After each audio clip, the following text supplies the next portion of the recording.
Good afternoon, everyone.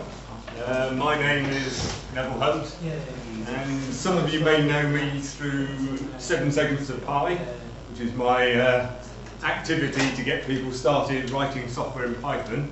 But today, I'm not going to mention 7 Segments of Pi, so if anyone hears me mention 7 Segments of Pi again during this talk, shout out. Because today I'm going to talk about the PiTrol, which is the follow-on to 7 Segments of Pi.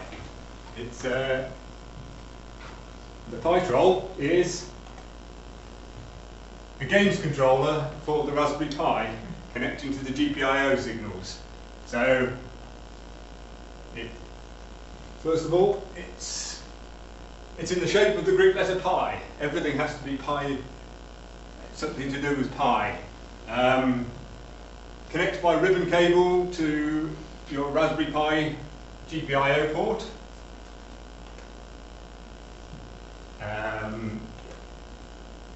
It's got 4 push button switches, which I've labelled north, south, east and west. It's got a 5-way joystick, so that gives you up, down, left, right, and then if you click down on the centre, I've called that the Raspberry button.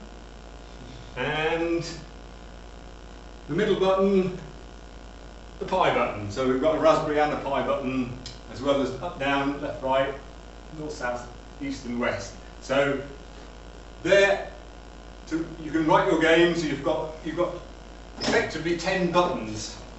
10 buttons you can use to write your game.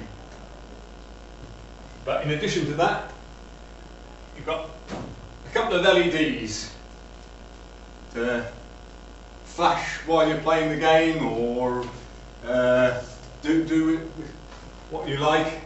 Obviously, makes it into a face shape. What else has it got? They're buffered back into the Raspberry Pi by some Schmidt buffers, so it protects the Raspberry Pi itself from anything that goes on down here. I've also put an ESD protection ring. Of course, this is going to be out in the open. Here it is, here. I might produce a Perspex front panel to go over the top, but the back will still be open. The idea is that you see the electronics. It's not hidden away like most games controllers. But it does mean that someone's just going to pick it up. And of course, on your fingers, there's static electricity. And electronics doesn't like static electricity. So, round the outside is an ESD ring, so any static on your fingers is dissipated up through the resistor on the top right with the little lightning symbol and dissipated away.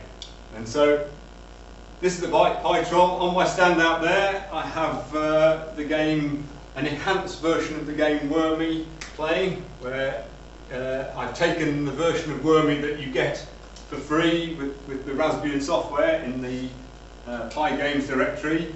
I've changed it so that it, instead of using the keyboard, it uses the push buttons to control the game. I've then added sound, which people might have learned if they've done 7 Segments of Pi, how to do sound effects. But you can find any other game or write your own game for the Raspberry Pi and control it with the PiTrol. So that. Any questions? No? What games have you got that work with it already? Well, the best game I found was Wormy. It seemed to work as a game, and what I did was I enhanced the game so that in Wormy you change the direction with the joystick, but I've changed it so that the north, south, east and west buttons do a nudge function, so all of those buttons are in play. But yeah, I've looked at games like Teletennis, Space Invaders, but I haven't written the software for that. The whole idea for all these activities is it's not for me to write the software. The challenge is for you to write the software. Any more questions? Is that easy to program your games control? Well, I will provide the information as to how you control via GPIO instead of controlling via keyboard. So that will be provided, and so look at your game and see where it's controlled by the keyboard and how to change it to being controlled by the GPIO. What sort of age groups do you anticipate might be most likely to kind of get going with Well, obviously. I see that the main, in terms of schools, it's from year 6, which is 10, 11-year-olds upwards.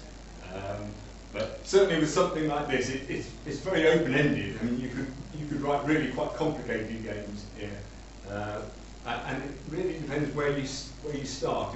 If you're a beginner, aged 18, then these things are ideal.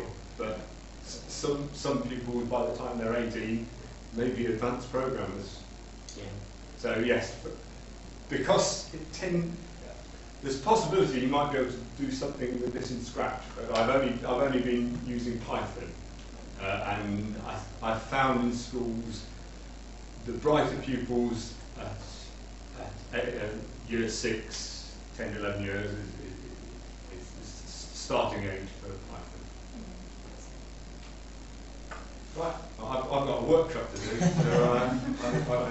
What sort of price is this? Haven't established the exact price, but it'd be of the order of £15 to £20. So something in that range.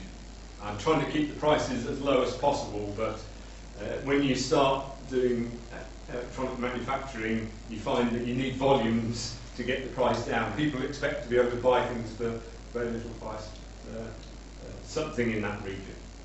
When are you anticipating it available? These are the first PCB prototypes. By the end of the summer, I would like to have some available. And if anyone's interested in having one, and they get in touch through Mike,